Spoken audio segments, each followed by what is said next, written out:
guys. Welcome to the Legends of Tomorrow podcast. And we are done with our spotlight episodes for our Legends of Tomorrow characters, but we are not done with season 0 of the Legends of Tomorrow podcast. So for this week, we're going to discuss the Flash and the Arrow episodes that aired, I guess, last week now, or this week. So we're going to talk about those because they both really connected to Legends of Tomorrow. And we're going to try to do this every once in a while to discuss Arrow and Flash because they are so important to Legends of Tomorrow and our discussion and getting ready for Legends of Tomorrow. So, Gregg, are you excited to talk about these episodes? Or have you been enjoying Flash and Arrow this season? Yeah, Arrow, I think, is definitely improving on the things that season 3 didn't do so well, and Flash has a lot of potential. Yeah. I've always been a bigger Arrow fan, so I personally feel like Arrow's been doing it a little bit better this season, but Flash has had a lot of build-up. I think they're getting more ready for the Legends of Tomorrow show than Arrow. Like, Arrow has its own story going on, but Flash is very connected to Legends of Tomorrow. Yeah, that makes sense. I mean, Arrow, their season 3 was very polarizing for many people, and that was airing when season 1 of the Flash was airing, and everyone just had nothing but love for Flash. And Arrow, it was losing some fans, and others were like, yeah, maybe this isn't the best. And obviously, some people loved it, but there was a lot of debate over its quality. So now they realize, Flash season 2. It's obviously going to keep up the great quality. We need to really bring it. We need to look at what didn't work so well, and they've really improved. I mean, they've lightened the tone a bit. They've boosted the material with the supporting characters, and they have a great villain so far. I think Damien Darhk is awesome, and that's largely due to Neil Donahue, I believe. Yeah, his performance. He's really, really good in that. But Flash is focused on a long-term plot right now. They're slowly building up to a mystery. So it hasn't. I think Arrow has definitely surprised me more than Flash has this season. I think especially, like you said, because of the supporting characters. We could discuss this as we get into the discussion of both episodes. But Flash's concentrated so much on Barry's story and all the supporting characters, but less on Caitlin and Cisco. They have been pushed to the side a bit, but Caitlin did get a lot of screen time with this episode. But Arrow, I think, has done a really good job at making every supporting character have their own story. Diggle, Felicity, Thea, especially Laurel, every single character has their own story. So I'm excited about that. And Oliver's connected to all of it. For sure. But yeah, so let's go into Flash first. That's the show that airs first during the week. So why not? So Flash, the Fury of Firestorm. Now, previously, here's some background information. We were going to do a mini-sode on just when Sara returned, but we realized this week, actually, both Flash and Arrow delved into Legends of Tomorrow, so we were really lucky, and we wanted to talk about both. But, so the first thing we're going to talk about with this episode for Flash is the West family drama, and there was a lot of family drama there, so we get to see Iris's mom comes back, and we don't know exactly why. And we find out that the reason that she does come back is that she's sick. And this brings Iris to say, all right, maybe I'll forgive her. But because she is, investigator reporter, she finds out that she has a son that she never mentioned about. And dun, dun, dun. Yeah, I know. And it seems like, I don't want spoiler alert because this is something that's been released on the internet from the actors in the show. I don't think it's been released in the episode, but they do say that it is Joe's kid. So, and it is Wally West. So that's something I guess we could have figured. But that is the family drama. So how did you feel about the family drama, Gregg? I love Jesse L. Martin in the show. I think he's always able to make me smile or make me want to cry. I think he is an awesome actor. In case people aren't familiar with the performers' names, that's Detective Joe West. So any chance to have him do more compelling and dramatic stuff, I'm all for it. I mean, the scene when he told Iris that her mother is still alive. That was incredibly powerful. But yeah, I think it did a great job giving him more time to show off that he's a really talented actor, and I like how Iris handled this very confidently. It was obviously a big deal that would kind of tear apart some people, and obviously it's hitting her in a huge way. There was a shot at the end that shows, she's sitting by herself crying, and obviously that's totally warranted. This is a huge deal for her. She's been living a lie for like 2 decades years. At least. Yeah. Yeah, I mean, she's been living thinking that her mom was perfect, but her mom passed away, and now she realizes, no, she was actually a drug addict, and she left me, and now she's back after my fiance was killed, and presumably killed, and sucked into a interdimensional portal. I mean, what's going on?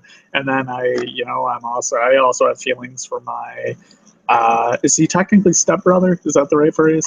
I guess so. Yeah, it's stepbrother. She's got a lot going on, and then she handled this incredibly well. And even though the mom deserves flack for her actions, I kind of felt bad for her because she never got a chance to get a word in. She would show up, and then Iris would be like, she would state her business and then walk away. And the mom was like, but wait, no, let me just say something. Yeah, and I'm not saying I blame Iris for acting that way. I think it's totally justified. I mean, with what she pulled when she was younger, you can't forgive and forget something huge like that. And she handled it very maturely. She said she wishes her well and all that. But part of me also didn't like the way this was all handled, because it was officially announced a while ago that Wally West is coming to the show.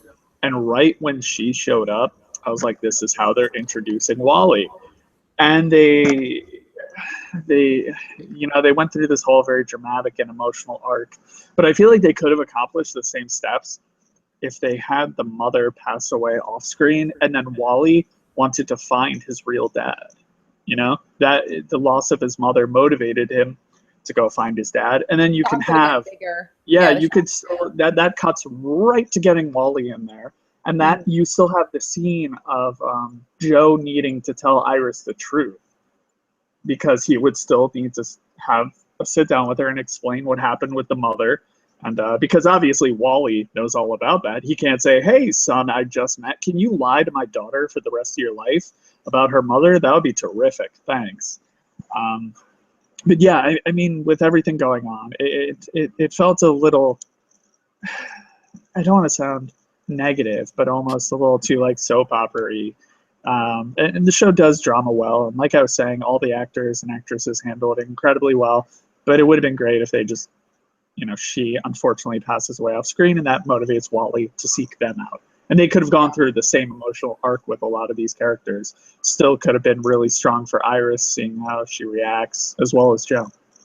Yeah, I could totally agree with that. Like, I don't mind kind of the drama of the mother being there, but like, how long is it going to last, and how is it going to be connected to Wally? It does get some stuff complicated. And I know, like, again, they announced that it's going to be Wally, but maybe some people thought it was Daniel, and they could have, speculated about that. But I'm glad it's not Daniel, because we already had Reverse Flash, so we don't need him. And just a little reference, if you guys don't read the comics, Daniel West is the new 52 version of Iris's brother, and he became Reverse Flash. But, that's a side note. But I liked it, though. I really like that Iris has her own arc. I think that's really important, especially with her fiance dying and everything going on with Barry. I like that she's still teaming up with the Flash group, though. She is part of Team Flash, but at the same time, she has her own arc, digging deeper into what her character is about, which is being an investigative reporter. And I like those moments. And I think it gave some good times for the actors to really shine, like, Candace and Jesse, that father-daughter thing going on. And I loved how they did that. And like you said, Joe is so great in this show, and especially with the emotion. So I liked it overall, but I do agree that if they introduced Wally in that way, it could have been a bit quicker. Yeah, Joe he's he's such a great character in the show. I love how much they use him. I mean, he can make us laugh so easily. Like when Patty and Barry were talking at that one scene, and they started like, I think Patty dropped a bad pun, and he was like, "Oh hell no," and he just walked away. Joe is awesome. He has such great comedic timing, but he's also, I mean, he's just a very diverse actor, or, character, I would say. So let's move on to the next topic, which is our big thing for the episode, the search for a new Firestorm and Jackson action. I know some people I was like following on Twitter because we do live tweet this show on the Legends of Tomorrow podcast Twitter account, and I live tweeted the Flash this week, and I saw some people's reaction to Jackson. It seemed like some people didn't like him that much, some people did like him, and I liked him a lot because he was more like Ronnie from the comics. And we just did a Firestorm spotlight, and we had Shag on, and he was really explaining us, who Ronnie is and really his personality. And once I saw this episode, I'm like, this is everything Shag was saying. And they really introduced Ronnie on television, even though Ronnie was already introduced, but just felt like a different character. So I thought they did the character justice. I really liked Jax. I thought they made him really likable in this episode. And you can already tell there's going to be some interesting dynamic between him and Stein. So I thought this was a perfect introduction to Jax. Did you feel the same? I definitely liked the character. What were some of the negative things you saw when you were live tweeting? I think a lot of people are just like, I miss Ronnie. I want Ronnie. Why do we have this guy? Yeah, so it's just like more people that I guess wanted Ronnie in the show instead. Yeah, so it was more so they just really love Ronnie, and they just want Ronnie back. People that don't read the comics either, and they're like, oh, what are you talking about? This is more like Ronnie. It's like he is, he's a lot. His personality is more like the actual Ronnie in the comics. Yeah, at the very end when he's flying around and you hear him like laughing and saying woohoo as he's spinning while flying. He was having fun with it, and that's that's fun for us to watch. And yeah, I like the character. I think it was a solid debut. It opens with him showing he's a good dude who will try to save his friend, and when there's trouble, instead of just being like, nope, you're on your own, peace. The dude with the crutches, he helped him up, he got him to safety, and that literally cost him. Well, I guess figuratively cost him. I mean, didn't cost him financially. Although it did, because he lost his scholarship, right? He couldn't go to college. He did. So, okay, figuratively and literally, I guess. There we go. Yeah, he's a good character. You could tell that experience really, messed him up. And that's why when they first get to him, he's a little more down in the dumps. And when, they offer, you want to be a superhero? He's like, nope, none of my business. And he tried to be a hero already. Like didn't go well for him. Yeah, but he has that hero instinct. I love that opening scene with him. Yeah, that's a really good point. It shows that he's naturally going to want to try to save people. But the last time he did that, it screwed up his entire life. It wrecked his future. So it's understandable that he no longer has this immediate urge to go out and put his neck on the line for people. But, it's one of those things where you understand why Caitlin was so dramatic about it, because, this is someone replacing the man she loved. She wants to make sure they're a great fit. And so it's easy to see where she's coming from. But I really liked what Grant Gustin's Barry said.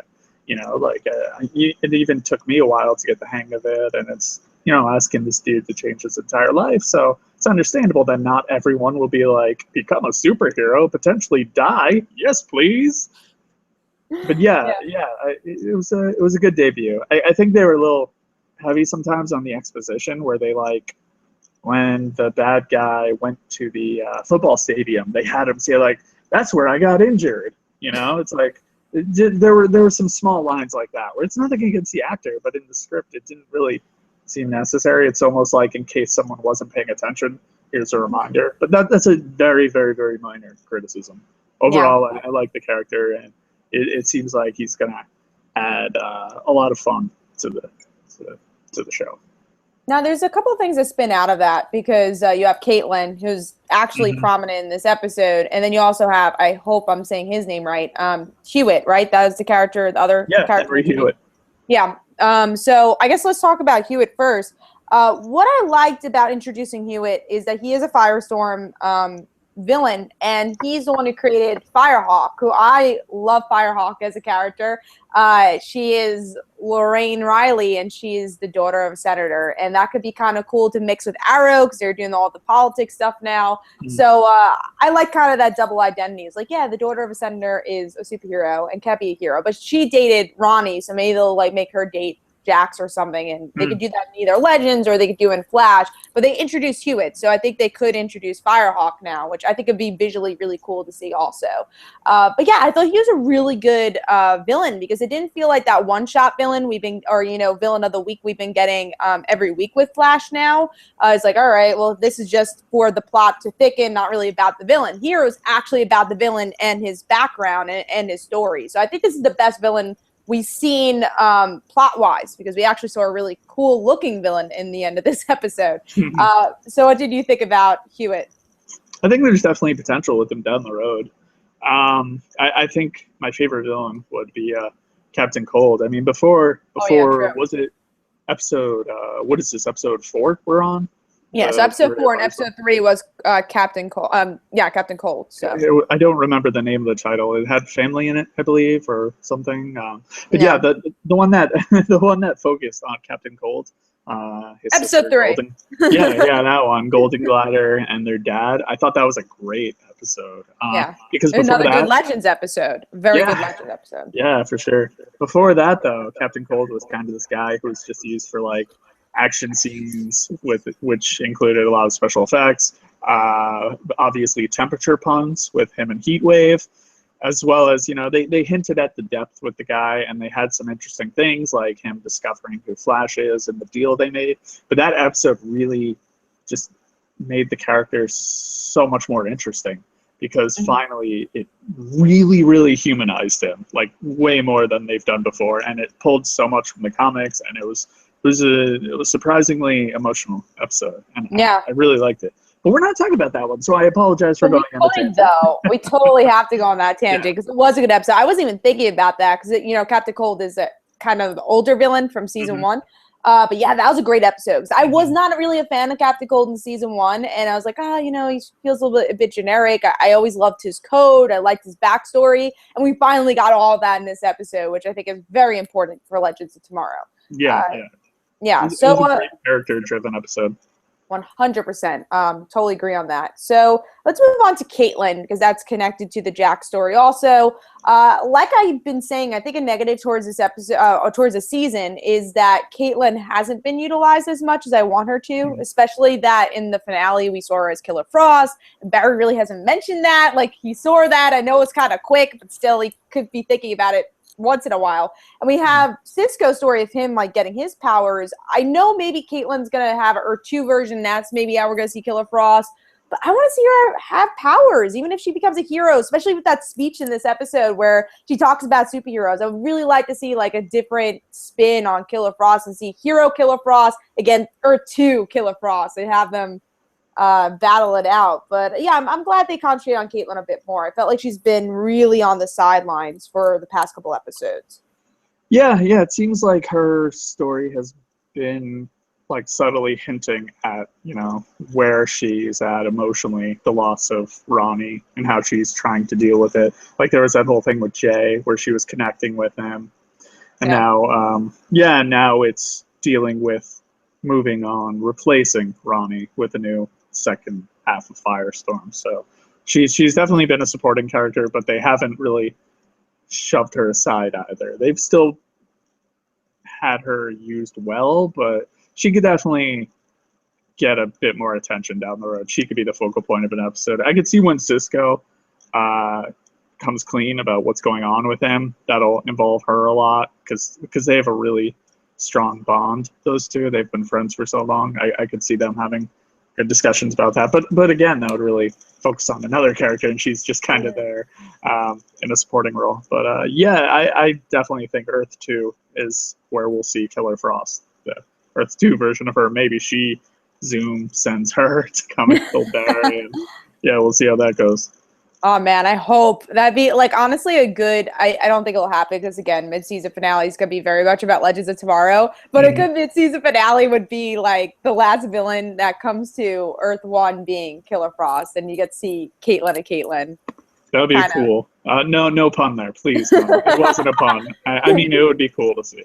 But about Henry Hewitt, I forgot. The one thing that it was entertaining, but I have a little bit of a critique about is the big fight scene in the end, where they think they have to, get him to exert all of his energy, and then they could go and take him out. But it felt like an unnecessarily complicated way of taking him down when in the what is it called, the mechanics place, the car shop, I guess. Yeah, shop. Sure. Body shop. Auto body shop. Yeah, that place. I mean, we saw Jax throw something and hit the dude in the head. He's not immune to damage. So at any point, Barry could have run up and just taken him down, or Firestorm could have He doesn't seem that strong, Yeah, exactly. Like you got to avoid those blasts, but it seems like you can also get in and knock him out as well. But it was still a fun way to show, them using a little bit of teamwork already, and the new Firestorm adapting. We saw him shoot a blast, fly around, gain control, and swoop in and do a one punch against. It looked pretty, that's for sure. Yeah, there's a lot of pretty action in this episode. Yeah, for sure. It was lots of enjoyable special effects. Yes. Yeah, and it ended on a great note with them, where they're going to go learn and train. So they Firestorm will no longer seem like a kind of like a Human Torch-ish character. He may be able to transmutate and all these other fun things. I think that's what they're definitely implying to was like, oh no, we have more powers too. Like we just have to learn about them. Yeah. So I thought that was kind of cool. Again, just going closer to the comics. I think they knew they needed to do, have Ronnie, the Ronnie of this show, to be connected to Caitlyn in that way. But now they're like, no, we want to do the comic version of Ronnie, but his name doesn't have to be Ronnie. And I think they're finally learning that and finding a way to do that, which I'm happy about. So let's move on to the next thing about this episode, which was Patty and Barry. And I've liked Patty. I think she's quirky, and I like her. I like her background story, and I personally feel that she's just going to be a love interest for a while. I know in the comics now it is kind of Patty and Barry. Actually, they're not together, but they were the most recent relationship together, so I know the comics want to go that direction, but I do feel with this show at least that Iris and Barry are endgame, and Patty's just going to be kind of that relationship we see, and then maybe they'll become friends. I don't think she'll ever join Team Flash, but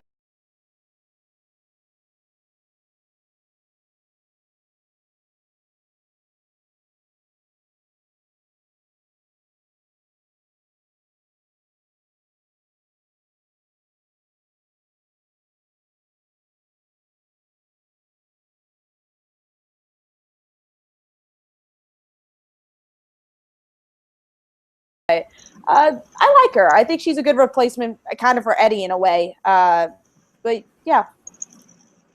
What do you think about Patty? Yeah, I like her a lot as well. I think her, that actress and Grant Gustin have great chemistry. It's really, entertaining and really funny and enjoyable whenever they're together. But yeah, I kind of also have the feeling that she's kind of temporary, and that kind of like Linda was in the last season. Yeah. Although Linda might become more important now because of Wally. Maybe. I think so. I mean, and they did have her in a couple episodes. She did appear in this season so far, so maybe they'll concentrate more on her.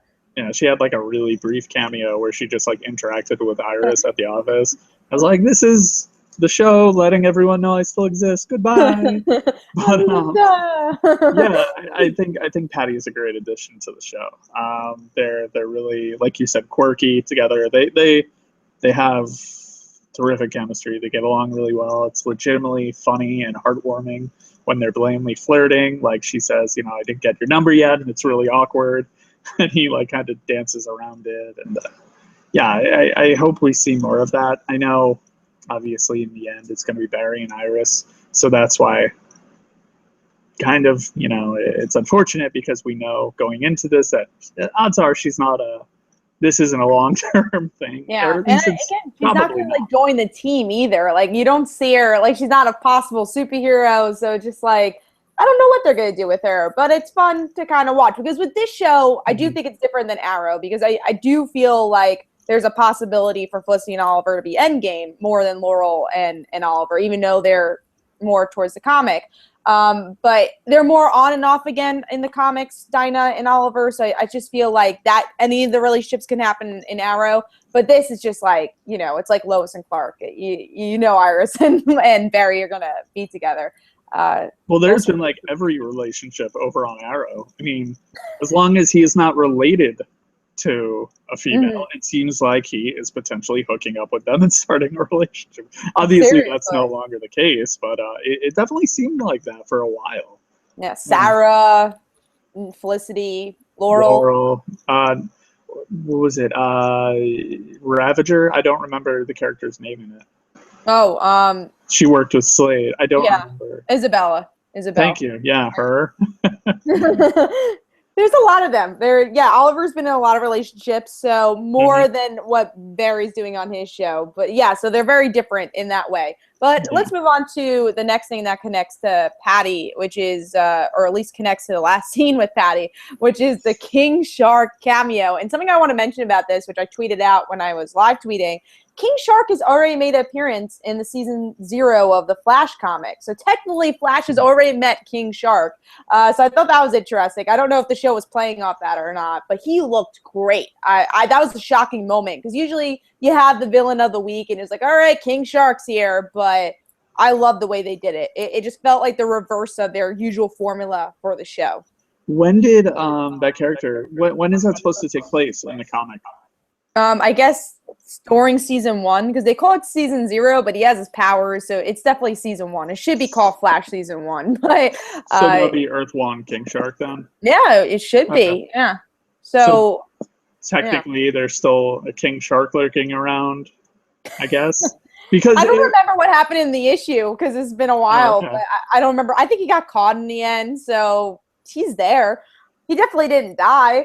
It was a great surprise. I mean, I think everyone watching the show who's even remotely familiar with the comics had their jaw dropped when that happened. Like, is this really happening? Because they dropped the little teasers, but in that show, or in CW shows in general, we have casting announcements like months in advance, so it's not really a surprise.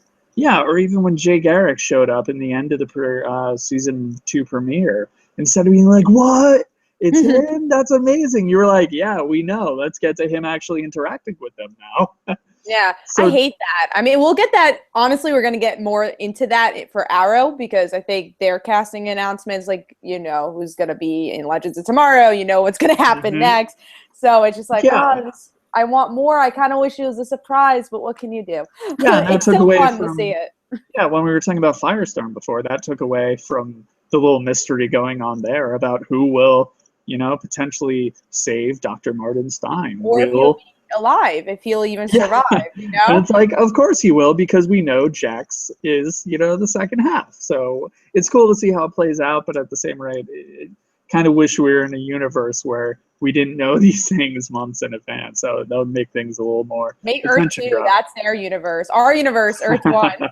we get all spoilers. But... we have the spoilers in advance. Earth 2, it's way more gripping, and the show writers are much happier because they're like, this is supposed to be, you know, there's all mystery there. People aren't supposed to know what's going on. And that's why it's amazing that they dropped King Shark without anyone knowing. Like, they teased the character, but no one at that point was expecting a huge, amazing-looking King Shark to show up. And I think it was an IGN interview where someone who works on the show said they can't use the character long-term because of he's a Suicide Squad character, so maybe there's movie plans with that character. But they just probably to die in the first 5 minutes. That would be the movie plan for King Shark. Yeah, they're like, we have Killer Croc serving a similar role. We'll just have him get his head exploded or something, testing the bombs to, you know, attempt to call Amanda Waller's bluff. Even but he dies. Yeah, that's what happened with I won't say it. In Batman Assault on Arkham, there is a character who shows up, and I was like, I didn't know they're in this. Oh, that's why they're in this. But yeah, he looked great. I mean, that was a stunning appearance. I mean, I didn't even care that like a giant metahuman shark just like ninja'd the speedster. Like this huge guy who's probably creating like thuds when he walks, just like he's chilling, walking around in the city without being seen, and shows up and stealth attacks Barry. I don't even care because I'm like, this looks amazing. And it was like Grodd amazing at that point. It was even better, I think, because right after he grabbed him, they had the close-up of him opening his mouth and making a noise, and it looked so good. And then, obviously, it was just there for pure fan service. It seems like there's no long-term plans with the character. Yeah. I imagine what happened he got to him zapped. in the end. Yeah, that probably killed him instead of like, oh, now he's going to be locked up. But maybe he'll be locked up and show up in like season 1.5 of the comic somehow. Oh, in the comic, yeah. Yeah, I still don't understand how that's connected, or if they talk to anybody about it. Because the thing is, with the Arrow comics, it's written by Mark Guggenheim, who writes the show. So they could do that. But I don't think the Flash comics are. I think they're like different writers that are writing it. So that's why it's probably not as much of a tie-in. But let's move on to the big reveal in the end, kind of, which is Wells' return, which was kind of a lead up in the episode. And then one thing I love about the Flash but hate about the Flash is that every cliffhanger has to do with Wells. When he's even dead, it has to do with Wells. And I love and hate that, because it's like, yes, Wells, but at the same time, it's always every episode will end on him doing something crazy. And then you get to see Barry, see him face to face, and that he helped Barry for some reason, still helping out Barry. And I hope Barry doesn't trust him. It'd be kind of stupid. Be like, all right, you're Earth-2, Harrison Wells, so you're cool. Hopefully that won't happen. But I'm very intrigued to see more interaction with him. Yeah, in the little we've seen of the next episode, the teaser that was revealed, it definitely seems like they're not very cool with the guy. I mean, even if he turns out to be this amazing, kind, caring, sweet version, like, how Harrison Wells should have been when he, lived his actual life instead of having a man from the future come back and steal his identity.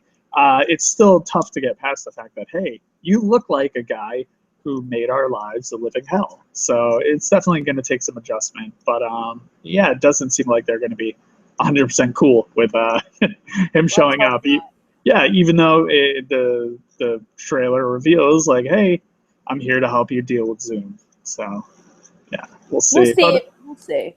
Yeah, it's great to have him back though, because he's a very good actor.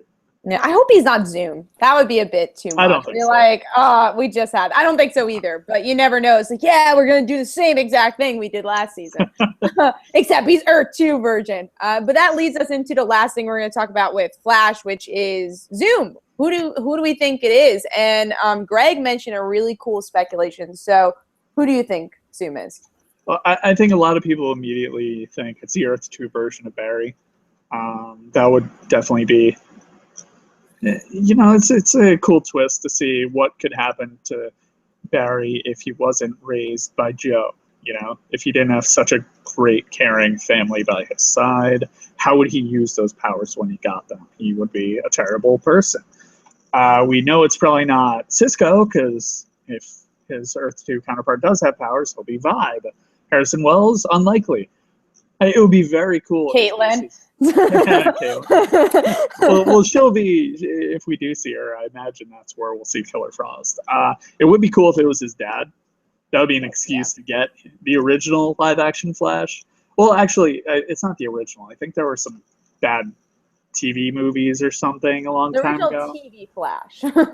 Yeah, the 90s. The 90s TV Flash, to get him back into a outfit and make him a speedster. That would be interesting, because the character was essentially written off already, and that would be a good way of having him in the back of our heads and then bring him front and center. I think a lot of people think it may be Eddie. That's a way of bringing him back in. And now he's in Quantico, so the actor. Oh, he's a regular on that? Okay. Yeah, I think he is. At least I know he's in a lot of episodes of that show. I wonder if that would prevent him, if that show took all of his time, or if they could have him towards, later episodes, make it revealed that he is Zoom. But I think one of the most powerful things, because he's such an amazing actor, would be Joe West. Yeah, that would just be so twisted and messed up to have Joe, because you have this really lovable guy who you're always rooting for him, and now to see him be the polar opposite of that, I think that would be amazing. Probably won't be him, but I think that would be really, really interesting. And Jesse L. Martin's definitely a guy who could pull that off and extremely well. Yeah. I think it's going to be Earth 2 Barry also. It's just the more obvious one and the most story could come out of that. But at the same time, like, I would like a Justice League animated series moment where, I'm sure you know what I'm talking about, when Lex Luthor becomes Barry Allen, he takes off the mask, like, I have no idea who this is. And I kind of want that learn moment. Your identity, yeah. I kind of want that moment where you find out Zoom's identity, and then Barry's like, I have no idea who you are. It'd be kind of I know they wouldn't reference it, but I kind of would like that moment just remind us about the Justice League cartoon. Or, like, it could be kind of cool to see somebody that's, an original character for Zoom and not someone that's related to Barry, but I'm sure it will be. Yeah, it's definitely going to be someone who, when we find out the identity, people are supposed to go, what? It's them? Yeah. It's not going to be like, oh. And to Google them now. Who was that character? Original character of the Flash TV show. It happens. How messed up would it be if it's like Iris? Oh my God, that'd be really messed up. I would like to see that too now. Oh my God, Caitlin's number 1 or Joe's number 1, but Iris is like number 3. But honestly, that'd be really cool. Patty. I don't think I would want that. That would be such a random one. It's like, I'm Zoom. But yeah, who do you want it to be? Because I would love to see Joe. I think it's Barry. I'd love to see Joe. I think I would like Iris. That'd be kind of cool. Because it'd be really.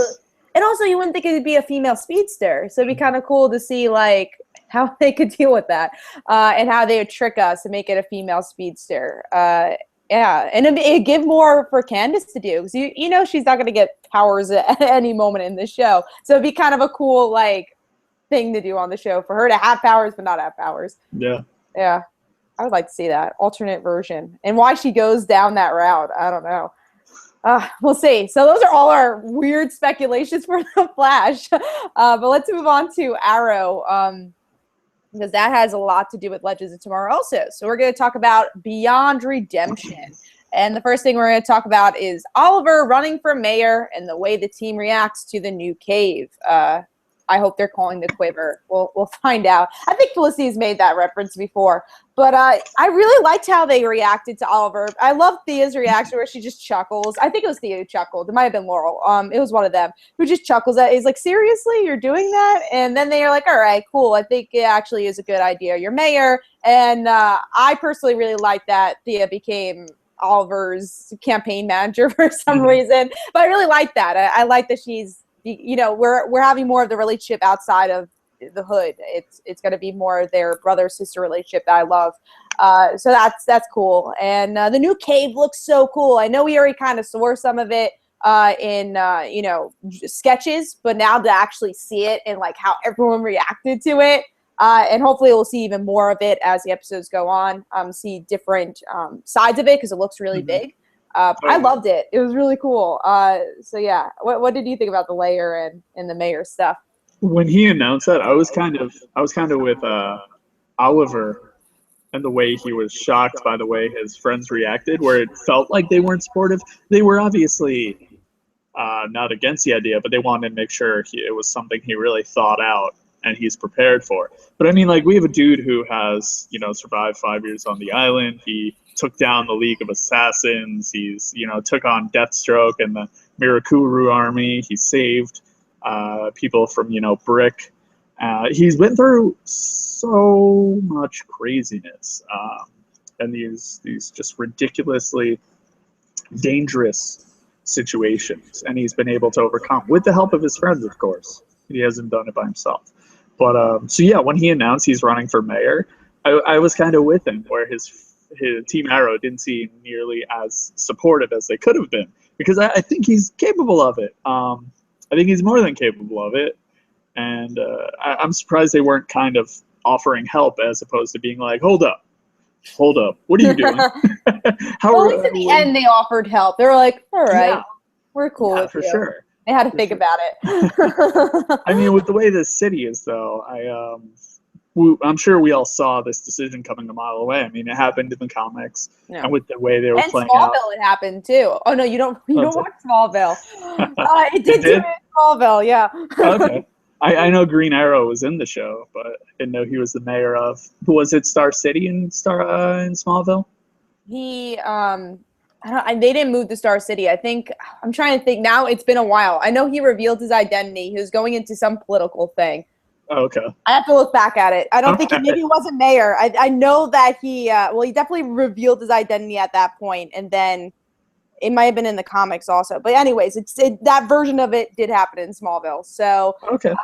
Yeah. So if you go to TV shows, I mean, it also happened in the comics too. He's a very political person, so you see it from a mile away. Yeah, and I really like that decision with this character because, like you just said, the comic version of him is very political. And it'd be cool to, I mean, Stephen Amell has said, don't expect comic book Green Arrow. This is our own version of Green Arrow. And I don't expect him to be sporting like a full goatee and everything. But having him run for mayor is a chance to make him have a bit of a stronger stance on key issues. And they could even make the show kind of topical in that case. And when he does become mayor, correction, if he does become mayor, which he probably will. There's no one running against him, so. Yeah, and there's a good reason for that. But yeah, it's an interesting way to kind of tackle heavier issues. Not to belittle what's going on. There's obviously huge family drama in the show. It deals with loss, addiction. There's a lot of powerful issues, but this can address some big political things. There's a lot they could really delve into, especially with the state the city's currently in. So yeah. I'm looking forward to him doing that. I hope they really take proper advantage of it. And hopefully people attack him, because like it would be really inconsistent if no one tries attacking Oliver as he's like giving us. Oh yeah. And I in this moment they end the episode with him giving a speech, so that would honestly have been a really good moment where they're like, all right, let's attack you. But hopefully along the line, I'm sure he's going to be giving a lot of speeches, and we'll have that moment where Oliver's going to be like, I'm Green Arrow, but like I'm going to have to stay, like do a Bruce Wayne moment and not show, I can protect myself, but not too much. Yeah. He wasn't too cautious about that before. During the previous speech or whatever, the press event, when he just like went after the person, Anarchy, I believe it was. It was Anarchy. Yeah, he like jumped off a ledge, and he said like he was taking like self-defense classes or something. I don't remember what it was. Yeah, it's a horrible excuse like he always does. It was funny. Yeah, it was funny. Think about it at all. The family friend, yeah, that makes sense, I guess. Yeah, self-defense. She was more worried about her daughter. I think at that moment her daughter was kidnapped, so Army is a little bit after. But so she was more worried about that than Oliver taking self-defense classes. But what did you think about the layer? Did you like it? It's cool. It's cool. When you said you hoped they call it the quiver, I don't remember the line exactly, but in Injustice: Gods Among Us, the comic series, the digital one written by Tom Taylor, there was a great issue, I think like chapter 5 or something, with Harley Quinn going to she like questioned, I think he called it the Arrow Cave or something. Mm-hmm. And she may have said you should call it the quiver, that makes more sense. Or it was a really, really, really entertaining issue. So if you haven't read it, go do that. It's an unnecessary plug. The comic just go read all of year 2, because Harley, Green Arrow, and Black Canary's interaction in that so good. Like if you like this show Arrow and you like Black Canary, you like Green Arrow, go read that comic. For sure. Tom Taylor needs to write like a Harley Quinn or a Green Arrow comic. I think that would be great. My God, he needs to take over Green Arrow. I would love that. That'd be amazing. Really would like that. All right, but let's go into the next topic, which is our big thing about Legends of Tomorrow, which is the Lance family situation, not just with Sarah, but also Oliver and Quentin. I really liked how they utilized Quentin in this episode, because he finally has like a time to shine, because he's into this whole Damien Dark stuff. Like usually he's just like that angry cop, and he always has stuff with Laurel, but not really Oliver. So it's been building up throughout the season, though, that he's been against Oliver, that he is the Green Arrow, but I like the moment. I think Stephen Amell had a really good moment with Paul, where he's like, I always looked up to you, and that's why I wanted to tell you that I was going to run for mayor, and I don't like that you're doing the wrong things now. This is not part of your personality. I'm allowed to do the wrong things, but you aren't. So I like that moment. But yeah, and then I guess the thing, a negative for this episode was the way Quentin interacted with Laurel. I feel like they were all like good with her being Black Canary, and I didn't like that she wasn't really able to protect herself in this episode for the most part. Like the hallway scene, she could have done a lot more, but she just gets tased and she couldn't really help her father. And I just wanted her to prove herself. It's like, yeah, I can like do this, and especially to her father, who I don't think completely believes that she's like the best hero or can really do this. So that was kind of a negative I had towards the episode. Speaking of the hallway scene, did it also seem kind of weird to you after she was tased? First of all, she didn't like scream or anything. She took that like a champ. She got like tased and then just fell over. But when she fell over, obviously I have no experience seeing how people get taken out from tasers, but she fell over with her eyes open, and then when the shot like kind of moved in, she kind of like closed her eyes. Yeah. And it was almost like she fell over and then she went to sleep. It kind of pulled me out of the moment a little bit. The whole scene was really weird. The way they choreographed it was just a really weird scene. And it felt like before Laurel was Black Canary, it just felt like she couldn't defend herself. It just was a really weird scene. I felt like they could have done a lot more with it. That's why I was kind of upset with it. Yeah, there was some really good action in the episode, but the stuff with Laurel, like the first time she tries the canary cry and it doesn't work at all. Maybe I'm missing misunderstanding they gave something like in her thing. That's why they turned around and turned it off though. The guy turned around and then did something. Maybe I don't know how he was protected. It seemed like he disabled the frequency. He disabled the attack. But later when she used it, it had a concussive effect on him. It knocked him away. And I know she said that was a different frequency, but why was that guy not impacted at all before disabling it? Yeah, it's a bit of a cop-out. That's why I kind of wish they used the visual effects for the canary cry. Like, I know it'd be, like, a lot to do that, but, like, at least to kind of see it. Because, like, as much as I like just, like, oh, cool, I hear it, it's the canary cry, it'd be honestly really cool just to see the effects of it, like a little bit of a ripple or something, to know when it's being used and how much of an impact it's being used on a person. Yeah. I'm sure the writers, they really thought that through, and it does make sense, and we just don't understand it. And there's probably someone listening and being like, "This is why." So they're yelling at their computer screen right now. We want to understand. So if you would like to correct us on that, please feel free to drop a comment, and we'll it will really help us moving forward. Yes, it would, and hopefully. Yeah, hopefully it is more understandable as she uses the canary cry more often. But going into now Sara, because this episode doesn't really progress much with Sara. It's just more of her, doing the same thing of like, oh no, she's not healing. All right, and what do we do? And then we have that cliffhanger that she runs away. And from the last episode, I think she's gonna. And also we see some images that we already got, preview images that like Thea's in the hospital for some reason next episode. So I did not see that. Oh, you didn't see that? Oh, yeah, I guess Sara gets her hands on her because she's, she needs to go after the person who took her life. So, yeah, in preview images, spoiler alert, they do have that. So I think it is going to be, and also I guess it's already been referenced that in the last episode, she literally launches at Thea, that she wants to attack Thea. And also Malcolm is the person who says to Thea, the only way to get your bloodlust away is to kill the person who killed you. And Thea killed Sara. Yep. So I think a lot of the next episode, or why she escapes, is to try to get Thea, is my guess. Yeah, and this kind of ties into what we were talking about before, about knowing spoilers so far in advance. When you have Paul Blackthorne doing this really powerful scene about whether he's contemplating whether or not he should take his daughter's life. It's this great performance, but I'm not connected to it at all because I'm like, I know he's not going to.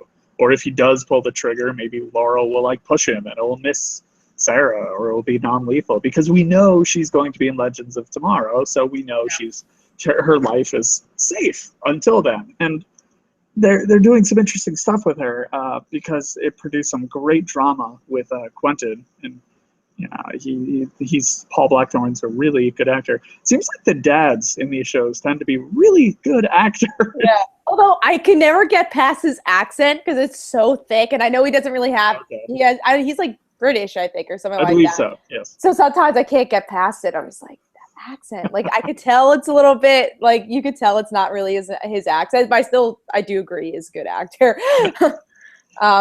But yeah, so going back to the Sara thing, like you were saying, it's just it takes you away from the moment because she escapes, she's gonna be okay, and also it's been spoiler alert, but it's been we know this is gonna happen. It's been announced that Constantine's gonna be in the next episode, and that's probably gonna make her where she, I guess, is able to become the White Canary and be able to be normal again. So it spoils everything. So, he's going to be in it, how it's going to all happen. So it's like, you always have spoilers, and these are things that are announced by either the CW or the producers. So it's not like we're all looking for this. It's there. yeah. It's unfortunate when we know some, big plot points, but we just have to hope that's made up for with, a really strong script and great performances. So. Yeah, and we've gotten that, and there's still like, even though we know these moments, we're still really looking forward to seeing how these interactions play out. Like you don't know how Constantine's going to be in the next episode. Like it's going to be really fun. Is it going to be more like his dark and broodiness of the show, or are they going to make it lighter for Arrow? Like how's it going to interact with all this? So that's the fun part too. And then like seeing exactly what Sarah's going to do next episode. There's only speculations that she's going to attack Thea, but I mean. That's probably what's going to end up happening. Yeah, that's very, very likely. It's like a bit too much, like not, it's a little bit too many nods from past episodes that she's going to attack Thea, especially when she revives. But Laurel had such a great story arc in the last season. Mm-hmm. So it's a little tough to see the direction she's going in this season. I understand, her sister, she already lost her sister once, and then she got her back. And then her sister's life was taken far too early, for real. And now she has the opportunity to bring it back. So obviously, she's going to do everything she can to pursue that. But it's kind of frustrating when you have everyone who's more knowledgeable about the matter telling her, like, no, this is a terrible idea, that you really should not do this. And she's even just her father. It's like, that heartbreaking moment in this episode. Yeah, and it's just, you kind of wonder when they're going to give the character a much-needed reality check, because she's, thinking that she alone can repair Sara, and we all know for a fact she can't. And obviously that's something she doesn't know. She thinks she can. But, I mean, who has consulted with her about this? She went directly to Malcolm. Well, not like Oliver, and Oliver's still in the dark about this. Yeah, Oliver still is. Thea knows. Yeah, Thea, but yeah, so I think it's just Thea on Team Arrow. Yeah, Thea's the only one on Team Arrow. And then, I mean, if you could count Quentin on Team Arrow at this point, because he went in later this episode, so so that was fun. He's not OTA, but he's not, but he's in and out of that layer. Yeah, I mean, when she went there, I mean, even Nyssa she gave such a strong argument about why this shouldn't be done. And it's kind of unfortunate that we're having Laurel just in this constant state of denial, that, it doesn't matter what they're saying, her love for her sister, it is going to eventually help her. And it's a little frustrating. And that's unfortunate, because the character, like I said before, they did such a good job redeeming her last season. Oh, I agree. I mean, that's what we always were talking about when we were talking about last season. What we loved about last season was Laurel, especially. And I mean, hopefully next episode could fix that. I'm hoping that's going to be like probably will. Yeah. And maybe like after she escapes, she'll realize, oh my God, maybe I did do the wrong thing. Yeah. Can you at least give her a bucket as well while you have her chained down there? I mean, there was a bed. She would bring her food, but like she needs a bucket as well. She does. Maybe that's why she ran off. She had to go to the bucket. we hear like a flush, and then Sara walks back. She's like, sorry. All right, get me back up. I'm okay. And she, oh my God, let's hope. It seems like next episode will be huge for Laurel, though, because because she's a character that has received so much flack, And then last season was so good to her, and this season is putting her in another position where a lot of fans are going to be like, what are you doing? You're the worst. And I think they're using her as a plot device, though. I think once all this is like, I mean, we know it's going to be corrected. So once this is all corrected, I hope they can like kind of say the reasons why they did it and just like move on from there. One thing, yeah. I understand why she's pursuing this. I mean, I'm an only child, but I can get where she's coming from. But one thing that did bother me in this episode was her father, who has a heart condition. She decides to bring him down and then show him his resurrected daughter, who he's already lost. This is the second time he's lost her.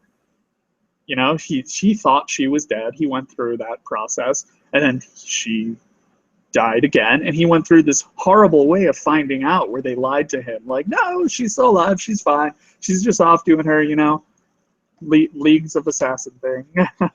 And, it's so weird bring how him down there. Yeah. His heart condition, every single time he's like shouting throughout this episode because how much stress he's under.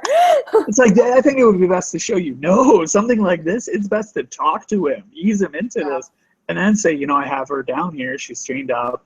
I don't want it to give you a heart attack when you see your zombie daughter in chains try to, you know, rush you or something. Yeah. So and Laurel wants to keep being truthful, but she doesn't tell Oliver what's happening or anyone else besides the people she wants to tell. Yeah, I think that's another thing where, like, I can understand where she's coming from. I think, because she knows Oliver would be 1,000% against it, so she just probably doesn't even want to deal with that. She hasn't lied to him. She's omitted the truth. They went to a spa. It's true. But yeah, hopefully with the next I almost said issue. Next episode will be huge for the character because it brings in Constantine, and that probably, you know, repairs her to a point where that'll put her on the path where she can go and be a part of Legends of Tomorrow eventually. So that'll definitely be a huge issue episode for Laurel, and hopefully, you know, it's handled well instead of in a frustrating way. Yeah, let's hope so. So that was the big thing we had to talk about because it's Sara. So now we're going to move on to some of the smaller stuff, which is Felicity, Terrific, and Ray's situation. So we get to see that the phone, we found out that Ray is with doing this, right? Do we find that out or not yet? Well, we know I think it's obvious that that Ray is the one who's doing all this phone stuff and this glitch stuff. So, yeah, so it's just some more pieces to the puzzle of Ray's alive, and that's another thing that we know he's alive because of Legends of Tomorrow. Yeah. I think this was definitely this gave. Sorry, I'm drawing a blank here with his name. Wow. Curtis Holtz. Curtis Holtz. Wow. It's a different name, so it's a different. I was trying to think of the actor's name. Echo something. Kellum? With a K, yeah. Echo Kellum. Sorry, if you're listening, I am so sorry. And we hope you're in Legends of Tomorrow. We were talking that pre-show. We want you to be in Legends of Tomorrow. So. Yeah, they could definitely do a lot with the character over there. But yeah, I think what was going on with Felicity gave him a chance to really shine when she finally revealed that, you know, Ray is her ex, and she doesn't want to hear, you know, his last words to her, and she doesn't want to hear his voice again because it would, you know, devastate her. It's great because it gave him a chance to finally do something like really, really, really emotionally gripping. Before, the way he handled finding out that he's being fired, that was a really solid scene. But this time, when he revealed that he lost his brother, which, you know, is something taken from the comics, and he would have given anything to hear, you know, his brother one more time. That was a really, really powerful and effectively handled scene. I really, really liked it. And then the final scene when you finally have Felicity beginning to listen to the message and her tearing up. I thought that really resonated with me as well. Yeah. I like that we got to see a little bit of fleshing out with Curtis. I like that. And again, I know, spoiler alert, because they gave the synopsises that we know in like not this episode coming up, not Haunted, but the episode after, it's going to be Sarah, Thea, and Laurel looking for Ray. I mean, no, he's dead. They won't find him. He's dead. Well, we know that Ray's not dead because of Legends of Tomorrow. He's dead. So He was killed. They can't just bring someone back to life or after death. What is this? No, they can't do that. This isn't The Walking Dead. They can't just pretend to kill someone and then probably make sure they're alive in the next episode. No way. No way that could happen. I purposely avoided using the character's name just in case we have any Walking Dead fans listening. Yes, that's true. I'm glad you did. But me and Gregg both know what happened in Walking Dead. But yeah, so that's another reason of things being revealed beforehand, and this is all stuff revealed by the CW. So we know it's coming soon that Ray's gonna be saved and Legends of Tomorrow is gonna happen. Well, we even know how he survived. I mean, in that Legends that we don't know yet, though. I thought he said I shrunk, and then they show him. Yeah, but we don't know where he is. At least, I mean, at least something's a mystery. Well, it seems like with all the power issues, he in the comics he could go through telephone lines. Maybe he went into a circuit of some kind, and we'll see. Staying there for a while in a circuit. I don't know. I'm at least again, we'll find that out. There are little pieces we have to connect that are not revealed outside of the show. So let's move on to the flashbacks. So no, I don't even know what to say about the flashbacks because there's not much is happening in it. Oliver is right now pretending to be someone he's not, and that's pretty much what's going on. Yeah, I don't like them that much. These flashbacks. It relates to Green Arrow Year One, and I think they should have done this in season 1. I like that, but it's too late. I mean, it's season 4. It's not Year 1 anymore. Yeah, I mean, I can't help but like it because I love Diggle and Jock's, or Andy Diggle, the writer of not Diggle. Year 1. Yeah, I love that limited series. I think it's great. If you haven't read it, please do yourself a favor and read it. And then when you're done with that, pick up the run by Jeff Lemire and Andrea Sorrentino. It does connect to it. Amazing. It is the New 52. I believe the opening story arc is called The Kill Machine. Then you have Outsider War, which was so big. Good. And then Broken. Yeah, it was a great run. It didn't last that long, but it was terrific. I think it's one of the better ones in the New 52. But it is very different than what you might have seen in pre-New 52. That's a little bit of a side note, but but yeah, the flashbacks. I mean, I'm also wondering where they're going with this. You don't really get a bigger sense of the overall picture. There isn't really one. It's very focused. It's very focused on character insight. If Oliver, once again delving into him having a dark past where he's he tries to be the good guy, but you could tell he's also a little torn on the inside, and he's capable of doing very dark things. So hopefully in the next episode we get some major progression here, like bring in another character and give us a better understanding of what the bigger picture is. I mean, it has to happen because his cover's been blown. I mean, they found the device he dropped in with, so they know now he's spying on them. So something big has to happen. Let's hope. It's probably just gonna be like a big battle, and I don't know. I'm over the flashbacks in my opinion, but hopefully they'll connect to what's going on in the present. Yeah, they have to. Yeah. That's also what I was wondering. When I was watching this with my fiance, I was like, I wonder how they're gonna connect this to the modern story. Like, what are they gonna do? Because there was one shot where it zoomed in on drugs, and then it zoomed out on drugs, but they were drugs in the modern era. And I was like, that has to be deeper than just this is maybe where Thea's drugs come from. It's like, oh, that's cool. Well, actually, that can't be the case, I'm guessing, because probably by the end of the season, this drug ring is going to be, broken or destroyed or whatever, I imagine, and that takes place in the past. But maybe they'll introduce a drug dealer, not just Thea's drug dealer, but just a general drug dealer that has to do with the drugs from the past and somehow connected to the present, but I don't know. Probably. Oh, they announced a villain. I'm typing it in right now because I don't remember his name. Baron Blitzkrieg, I think. Okay. He's probably going to appear in the past, I think. So I'm waiting for him. I'm just looking for the article because, yeah. Yeah, but yeah. So talking about the drug stuff, I liked how they kind of utilized it here. It was a little confusing at points, though. Like I understood when I watched it the second time. So Thea obviously got the drugs to try to bring in the cops, but I thought the cops coming was a bit too quick. Like you didn't even get to see the drug dealer give her the drugs. They're just like all the drugs are in the car and they just come rolling in. I'm like, how did that happen so quickly? How did they find out that this whole drug exchange was going to happen so quickly? I guess because of Quentin. I think Quentin was in the know with it and gave him a tip, but I don't know. I thought it connected a little bit weirdly. But I like that they, yeah, didn't it? It did happen very quickly. Oliver told Quentin to like subtly spread the word. But then it was just like, yeah, we just assumed that it's on. It's on. That's what happened. But I did like how they connected it to Thea's past. I really enjoyed that.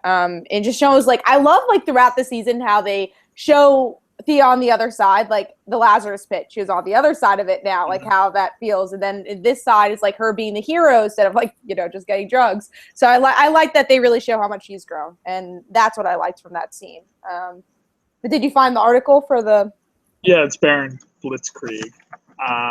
It doesn't say whether or not he'll be in the flashbacks or present, but I imagine they have to show who's running the operation in the past scene, so it's probably him. Awesome. So let's move on to the last part of this for Arrow, which is the Renegade Cop Group. And I like that. I thought it was something different for Arrow because, again, you get all the villain of the weeks, but it's kind of cool to see the corrupted cops of Star City and how that connects to Quentin and really everybody else because of it. I liked it. I thought it was cool. And then you got to see Tara from True Blood. So she was in there. It was something different. I liked it personally. Yeah, it was a cool way of showing just how far the city is fallen. I mean, they did that with the political scene. People are afraid to be mayor. But this was another way to sell the point that, even cops are giving up they're done with it. I mean, that city has gone through so much and things are, not getting better. So Liza, I believe her name was leading that. And she was definitely a pretty interesting anti-villain, I guess you could say. Wasn't really a full-on villain. Especially at the end of the episode. Yeah, especially with those Assassin's Creed Predator wrist blades she had when she deflected a few of those. Those were pretty awesome. But one thing, I felt like her character was a little inconsistent. After they encountered the heroes, or was it before? I don't remember. But one of the guys in her group was like, said something about killing people. And she said the two police officers that they killed in the beginning, she justified it by saying like they were in the wrong place at the wrong time, basically saying, we had no other choice.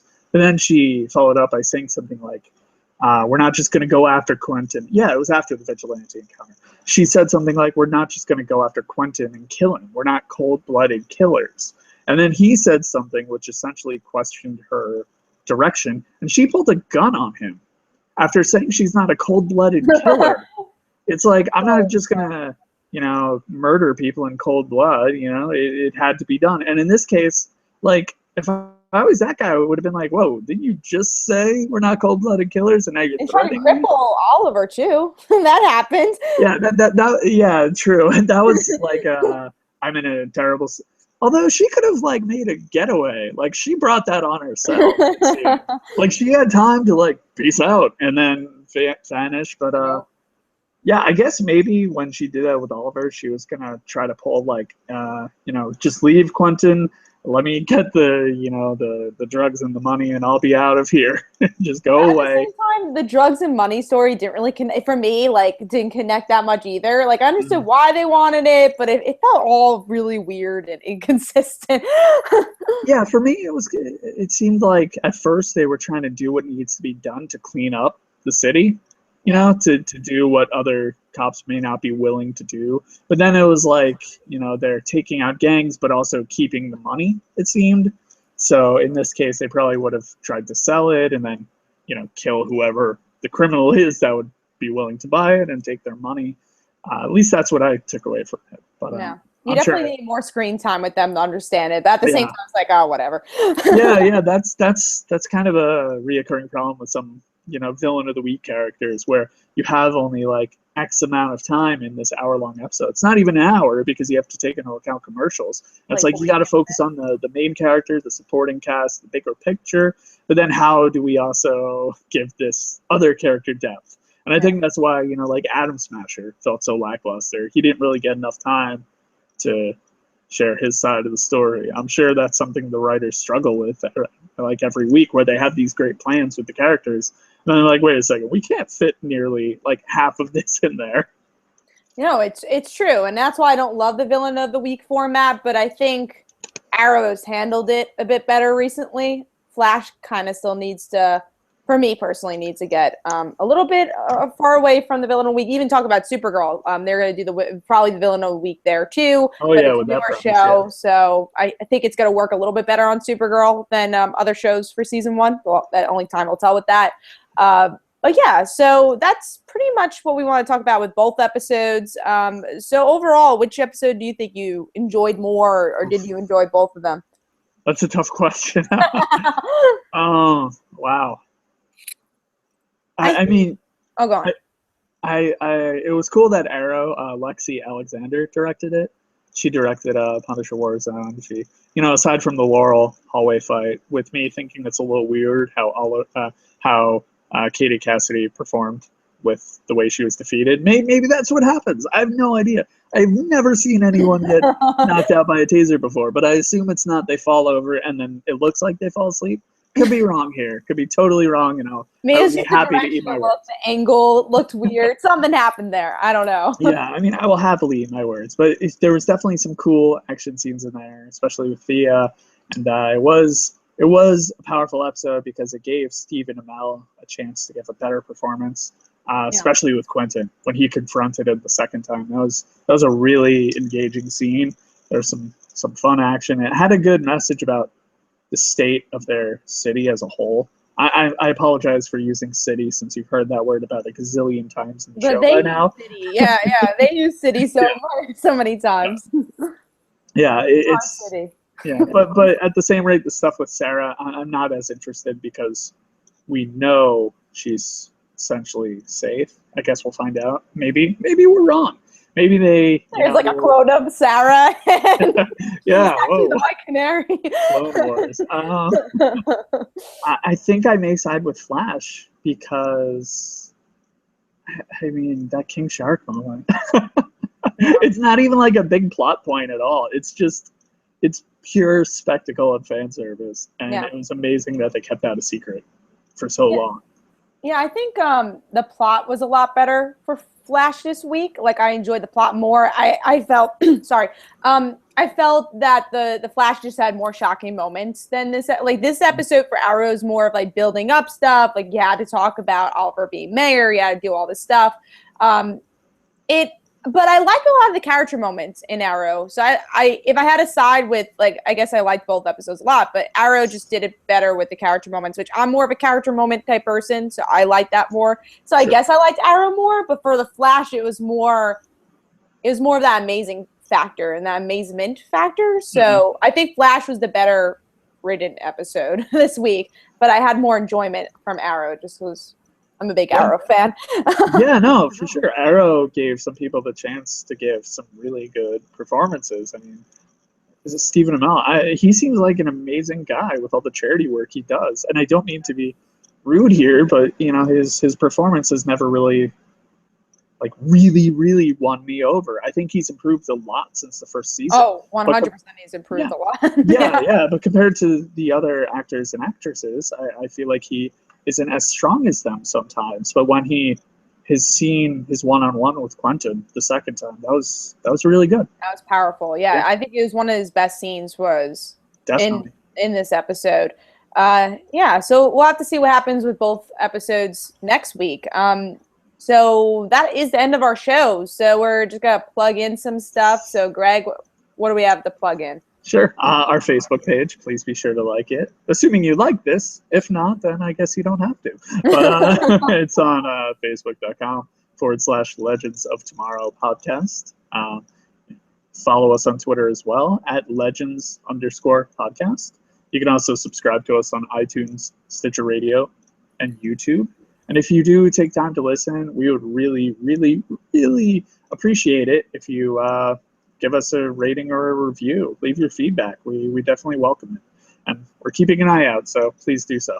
And if you have any questions or comments, you're always welcome to email the legendsoftomorrowpodcast@gmail.com. Awesome. So is there anything you want to share, Greg, that's coming up for you? No, I'm good. Just follow me on Twitter, I guess. It's at Gregg Katzman. I'm sure you can find out where to spell that anywhere. It's at GreggKatzman. There you go. I write for Screen Rant, so please check that site out. And you may see my work, you may not, but there's a lot of great coverage about movies, TV, sometimes video games and comic books over there. And I also co-host another DC TV podcast show. It's called the DC Movies Podcast. So check that out. We just dropped our Suicide Squad episode.